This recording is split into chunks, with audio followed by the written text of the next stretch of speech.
Bonjour, je m'appelle Jean. Je dis bonjour à tous mes frères et mes sœurs du corps du Christ de la Côte d'Ivoire. Je suis un vase qui a travaillé dans le bâtiment pendant 40 ans. Donc mon travail consistait à construire des maisons, à construire des immeubles, à construire des hôpitaux, à construire des gendarmeries, des dojos, enfin toutes sortes de constructions, et aussi construire des salles pour accueillir les bien-aimés pour qu'ils écoutent la parole de Dieu. Mais ce temps est révolu pour moi, parce qu'il y a un temps pour chaque chose, et un jour Dieu m'a appelé à annoncer la parole de Dieu. Pour maintenant, dans un autre but, c'est Dieu a dit un jour à son peuple, détruisez ce temple fait par la main des hommes, et moi, en 3 jours, je le reconstruirai. Ça veut dire que celui qui veut construire un temple avec la force de l'homme, avec la sagesse de l'homme, il travaille en vain. Ça veut dire que quand nous en recevons un don, le don de ministère, nous sommes, nous, hommes, frères. Je suis un frère au milieu de mes frères et mes sœurs, qui est un vase, qui est Jean. Et puis dans ce vase, Dieu m'a fait grâce de recevoir un don de ministère pour édifier, pour construire le corps du Christ. Donc c'est ça qu'il faut comprendre. Ce qui est important, c'est nous ne sommes pas plus grands que les autres. Nous devons nous prosterner devant le Christ pour écouter le Christ, pour donner le message du Christ, pas notre message d'homme, mais le message du Christ. Et aujourd'hui, je vais essayer de vous transmettre. C'est pas facile de transmettre un message, mais je vais faire de toutes mes forces, de tout mon cœur, Seigneur, vous transmettre un message pour vous. Alors, avant de donner un message, la première des choses, il faut savoir dans notre cœur que la parole de Dieu est la vérité. Donc, quand on nous dit, quand 2 ou 3 sont réunis au nom de Yeshua en hébreu et Jésus en grec, quand nous sommes réunis au nom de Jésus, Jésus est là. C'est-à-dire qu'on le voie avec nos yeux ou qu'on ne le voie pas, sa parole dit quand nous sommes réunis au nom de Jésus-Christ, Jésus est là. Ça, nous devons déjà prendre conscience dans nos cœurs que nous sommes là et Jésus est là.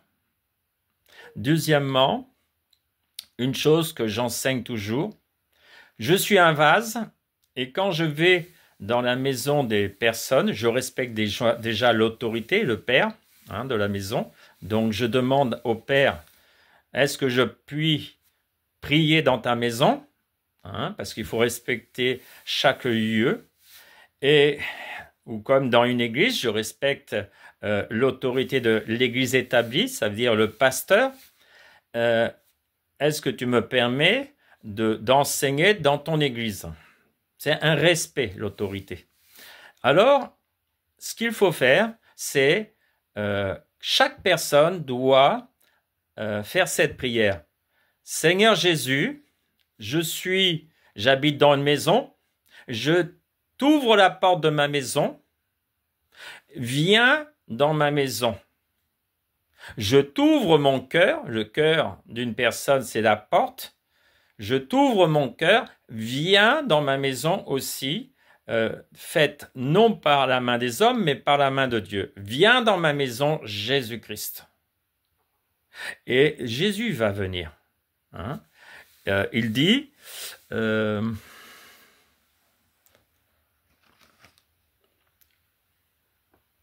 donc, j'ai marqué pour pas oublier certains points. Donc, je m'aide parce que j'ai déjà cherché la face de Dieu et je veux vous transmettre correctement chaque chose. Donc, je fais cela pourquoi? Parce que je suis un vase et je dois prendre conscience que j'ai besoin dans ce vase Christ. C'est Christ qui va me conduire. Christ, c'est qui? C'est l'Esprit Saint. Hein? L'Esprit Saint doit me conduire tous les jours de ma vie. Pour ça que je dois l'inviter tous les jours de ma vie. Que je sois dans ma maison, que je sois à l'église, que je sois au travail, que je sois pour les enfants à l'école, je dois, dans mon cœur, demander l'aide de Christ en tout ce que je fais. Hein? Et je vais donner une référence parce que je ne parle pas sans donner aussi les références bibliques. Donc, Apocalypse 3, 20. Il est écrit, « Voici, je me tiens à la porte et je frappe. Si quelqu'un entend ma voix et ouvre la porte, donc j'ai dit ouvrir la porte, c'est ouvrir son cœur à la parole de Dieu, j'entrerai chez lui et je souperai avec lui et lui avec moi. » Vous voyez, la première des choses dans notre vie, nous devrons ouvrir nos cœurs à la parole de vérité. Hein, cette parole, c'est ce qui va nous transformer. C'est la parole qui va nous transformer. Donc, il faut laisser la parole rentrer dans nos cœurs. Bon. Deuxième chose, je dois devenir un vase propre. C'est-à-dire, je dois prendre conscience que dans le monde où nous sommes nés, on était nés dans la corruption, on était nés dans le mensonge, on était nés dans toutes sortes de péchés. Donc, quand je viens au Seigneur, le premier but que je viens au Seigneur, c'est de devenir un vase propre, un vase pur. C'est ça pourquoi je viens au Seigneur, c'est premièrement ça. Et pour devenir ce vase pur, je dois en prendre conscience. C'est-à-dire, je dois prendre conscience qu'est-ce qu'est ma vie, qu'est-ce que je fais dans ma vie. Et je dois... je vais en prendre conscience quand je vais lire la parole de vérité. Cette parole de vérité va m'éclairer et cette parole de vérité va m'amener à prendre conscience de ce que je dois abandonner dans ma vie. Hein? Donc ça, c'est là. Alors, on va prendre une référence. Hébreux 9, 14. Combien plus le sang de Christ qui par un esprit éternel s'est offert lui-même sans tache à Dieu, purifiera-t-il votre conscience de toute œuvre morte? Vous voyez cette parole, quand on la prononce, nous devons prendre conscience que cette parole va avoir une action, hein, et le sang de Jésus-Christ va purifier ma conscience de toute œuvre morte. Donc je dois la lire et désirer dire au Seigneur, voilà, je désire que cette parole puisse s'accomplir dans ma vie, que toute œuvre morte soit détruite par la puissance du sang de Jésus-Christ. Bon, un jour, je vous expliquerai plus sur le sang de Jésus. Donc, maintenant, je vais vous donner aussi un autre point. Aujourd'hui, en France, depuis septembre-octobre 2023, il y a eu un changement, on dit changement climatique. Bon, ça c'est facile de dire ça, comme ça résout tous les problèmes. Non. Je vois qu'on annonce de 10 à 30% moins de lumière sur la France depuis septembre-octobre 2023. Ça veut dire, depuis ce temps, le ciel est couvert. Il y a très peu de soleil, il y a très peu de ciel bleu. Ça veut dire que si c'est couvert, c'est quoi? Ça veut dire que ces signes nous annoncent que la nuit avance. C'est-à-dire que les ténèbres avancent sur la terre. Donc ça veut dire que Jésus avait dit que celui qui se sanctifie davantage, et celui qui se souille davantage. Ça veut dire que c'est à nous de choisir. Est-ce que nous voulons nous approcher de la lumière ou est-ce que nous approchons des ténèbres? Voilà. Hein? Il faut qu'on en prenne conscience. Donc, il y a le signe que nous voyons dans le ciel aujourd'hui. Maintenant, on va lire aussi 2 Corinthiens 4, 6. Car Dieu qui a dit « La lumière brillera au sein des ténèbres » a fait briller la lumière dans nos cœurs pour faire resplendir la connaissance de la gloire de Dieu sur la face de Christ. Ça veut dire que nous devons devenir des lumières de plus en plus lumineuses. Hein, nous devons sanctifier nos vies. Donc, comment on va sanctifier nos vies? par la parole de Dieu. Ça veut dire que c'est l'eau pure de la parole qui va sanctifier notre âme et qui va renouveler notre intelligence.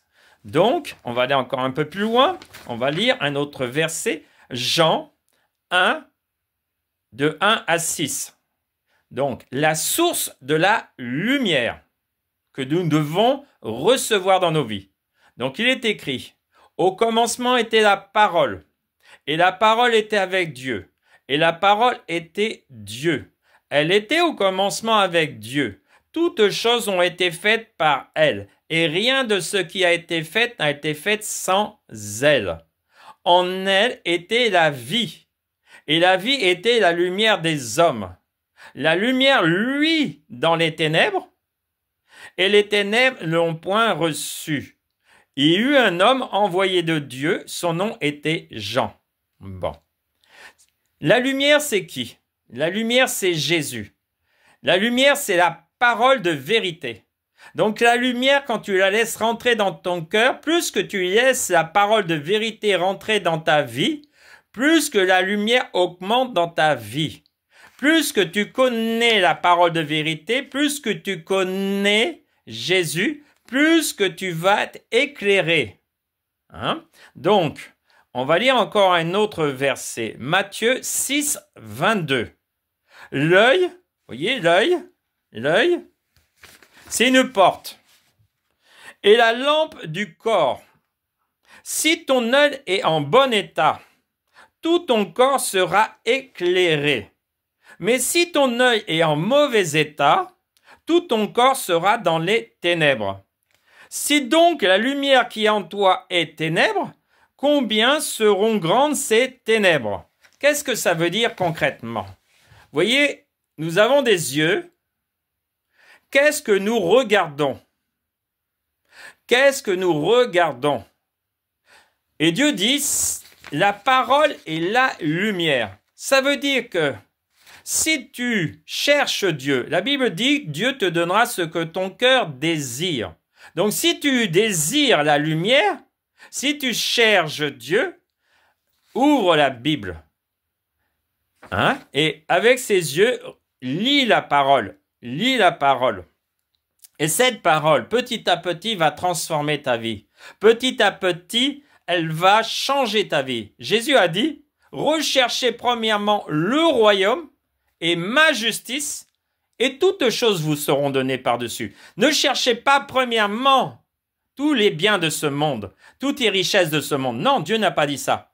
Il a dit, recherchez premièrement mon royaume et ma justice. Son royaume et sa justice, c'est quoi? Sa parole. Recherchez à connaître ma parole, de mettre ma parole, ma justice dans votre cœur. Si vous êtes rempli votre cœur de la justice de Dieu, ce qui sortira de votre bouche sera le salut. Ça veut dire que tous ceux qui ne prennent pas le temps de connaître la parole de Dieu, de lire la parole de Dieu, comment ils vont demander à Dieu dans sa justice? Sa justice, c'est sa parole.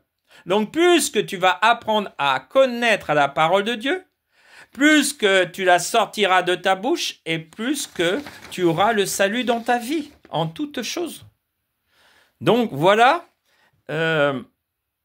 Donc la conclusion de ce message, je vous encourage, que tu sois enfant, que tu sois père, que tu sois mère, que tu sois ministère, approche-toi de la parole de Dieu. Elle est la lumière. Et dans ces temps de la fin, où la nuit prend de plus en plus d'ampleur, où les ténèbres prennent de plus en plus, ce qui te sauvera, ce n'est pas ton argent, c'est pas ta maison, c'est pas ta voiture, c'est pas... Non. Ce qui te sauvera, c'est de connaître la vérité et de faire confiance à l'Éternel dans sa parole. Le salut vient de la parole de Dieu. Donc si tu ne connais pas, si tu ne prends pas du temps pour connaître la parole de Dieu, tu seras dans les ténèbres.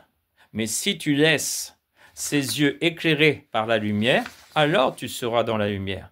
Les ténèbres, c'est tout ce qui est péché. Donc si tu conduis ta vie à regarder tout ce qui est péché, tu te nourris de ça, tu porteras le fruit du péché en toi. Mais si tu prends ton temps et tu cherches à connaître Jésus, alors tu auras la vie en toi. Donc, maintenant je vais faire une prière, car je suis en France et vous êtes en Côte d'Ivoire. Mais il y a une bonne nouvelle. La main de l'Éternel n'est pas trop courte pour toucher. Donc maintenant, je vais faire une prière pour la Côte d'Ivoire. Ouvrez vos cœurs et moi, je vais prier, non par ma force d'homme, mais Seigneur, aide-moi à prier pour la Côte d'Ivoire. Donc papa, je viens, Seigneur, te présenter ce peuple. Ce peuple, Seigneur, toi, tu es le bon berger de ce peuple. Jésus, tu es le bon berger de ce peuple. C'est toi, Seigneur, qui as donné ta vie à la croix de Golgotha pour sauver ce peuple. C'est toi qui as donné ta parole pour les éclairer, pour qu'ils soient dans ta lumière. Ô Seigneur Jésus-Christ. La Bible dit, celui qui vient à toi, tu ne le repousses pas. Celui qui vient à toi, tu l'éclaires davantage. Celui qui te cherche, Seigneur, trouvera la paix, trouvera l'amour, trouvera tout ce que tu as promis dans ta parole. Les promesses de Dieu sont oui et amen. C'est-à-dire, plus que tu chercheras à connaître les promesses de Dieu, plus que ta vie sera bénie. La bénédiction ne vient pas de l'argent. La bénédiction vient de la parole de Dieu. La Bible dit, bénédiction, ça veut dire des bonnes paroles. Et les bonnes paroles sont sorties d'où? De la bouche de Jésus. Toutes les paroles qui sortaient de la bouche de Jésus, c'était les bonnes paroles qui va bénir ta vie. Donc, nous, en tant que serviteurs de Dieu, nous sommes là pour vous bénir. Mais la parole de Dieu est là pour vous bénir. Ça veut dire que nous, on est là pour vous donner un message de l'Éternel, mais vous avez une part à faire, c'est d'ouvrir la Bible et de lire la parole de Dieu et laisser cette parole venir vous transformer dans vos vies. Chacun a une part. Nous avons une part, les serviteurs de Dieu, vous avez une part. Ça veut dire que vous avez quelque chose à faire. La Bible dit que l'homme et la femme et les enfants travailleront 6 jours. Ça veut dire que vous devez lire la Bible chez vous. Pendant 6 jours, vous devez chercher l'Éternel. Mais au 7e jour, au jour du repos, Dieu vous donne un message à travers ses serviteurs pour vous bénir. Et c'est cela qu'il faut que vous compreniez. Maintenant, je vais demander au Seigneur, Seigneur, je ne connais pas la vie de tous ses frères et ses sœurs. Ce que je te demande, papa, je te présente ces vases, afin que ces vases, que par ta parole, ces vases, tu les rends purs. Car la Bible dit, qui va rendre purs ces vases? C'est l'eau de la vérité. Donc ça veut dire, c'est l'eau de l'évangile qui va vous rendre pur. Donc recevez cette eau pure. Recevez cette eau pure. Et la Bible dit que celui qui vienne prenne gratuitement de cette eau pure, c'est-à-dire venir lire la parole avec vos yeux et recevoir dans vos cœurs, la recevoir, l'aimer cette parole, elle vous sauvera.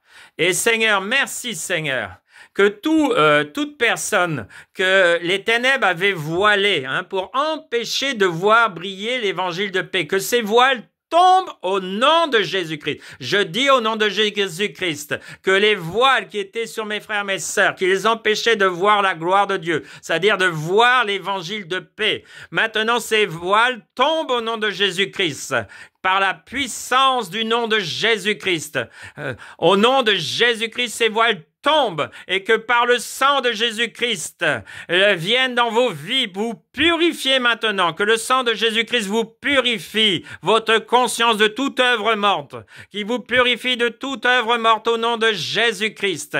Et merci maintenant, Père, que ta main se passe et que l'onction, Seigneur, de ta grâce, l'onction de la résurrection vienne sur les yeux de mes frères et de mes sœurs, que l'onction de la résurrection, car Jésus-Christ est celui qui ressuscite nos vies, Donc que la grâce de la résurrection vienne sur vos vies et il vous bénisse maintenant dans le nom de Yeshua, dans le nom de Jésus-Christ. Soyez bénis au nom de Jésus-Christ.